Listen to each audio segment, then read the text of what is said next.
Autre découverte en dehors de France, celle-là, on vous emmène en Italie, dans le parc national du Gargano. C'est l'un des plus grands, mais aussi l'un des plus méconnus du pays. Des bois et des lacs qui s'étendent sur 120 000 hectares au cœur des Pouilles. Reportage de nos correspondants François Bedonnet et Constantin Pelletier.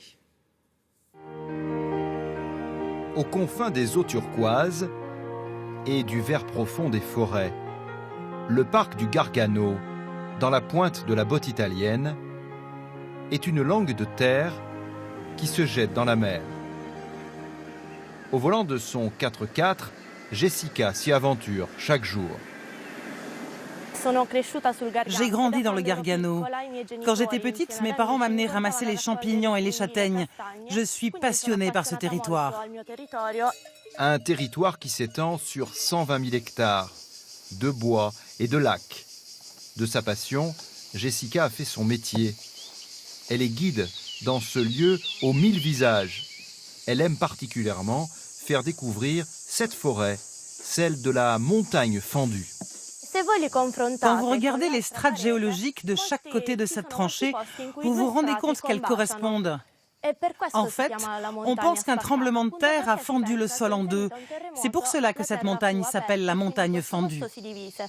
Même en plein été, cette partie du massif est une oasis de fraîcheur. Mais un peu plus haut, le vent de la mer Adriatique assèche les champs d'oliviers. Quand on est né ici, on a envie de partir nulle part ailleurs, parce que la diversité est incroyable. Nous avons la forêt, la montagne et la mer. Le Gargano et ses kilomètres de côtes sauvages et dentelées, mais aussi des villages à partir desquels il est possible d'aller en bateau à la découverte de grottes, avec des descentes impressionnantes dans des cathédrales aquatiques aux voûtes calcaires. Le bateau qui rentre, les couleurs, les grottes, faire ça avec plein de monde, puis être sur la mer, c'est génial, quoi. Moi, j'apprécie beaucoup, en tout cas. Un dédale, presque un labyrinthe, avec une eau digne des mers tropicales. Cette grotte est sûrement la plus belle de toutes. C'est la plus colorée. Le soleil entre dans l'eau et ses reflets lui donnent une couleur incroyable. Parfois, les grottes réservent des surprises. Celle-ci a pour toi le bleu du ciel.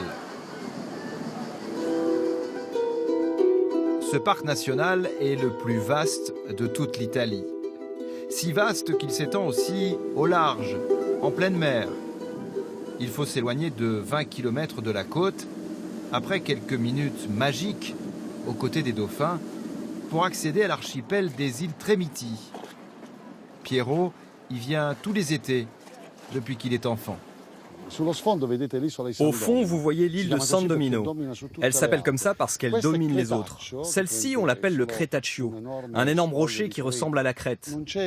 Je crois qu'il n'existe nulle part ailleurs au monde un endroit où sur quelques kilomètres carrés, il y a autant de beauté de la terre ou de la mer. C'est unique. Loin des plages bondées d'autres régions de la péninsule, le parc national du Gargano a permis de garder l'authenticité de cette montagne qui plonge dans l'Adriatique et de conserver intact l'éperon de l'Italie. Voilà, et rendez-vous demain pour découvrir de nouveaux grands espaces à travers le monde. C'est la fin de ce journal. Merci de votre fidélité. À suivre la météo, Anaïs Baïdemir. À 20h, vous retrouvez Julien Bugier. Et j'aurai le plaisir de vous retrouver demain, toujours à 13h. On se quitte avec ces images de soleil, de plage, de vacances. Ça se passe à Sanary-sur-Mer. Et ça fait du bien, un 15 août. Excellent après-midi sur France 2. À demain.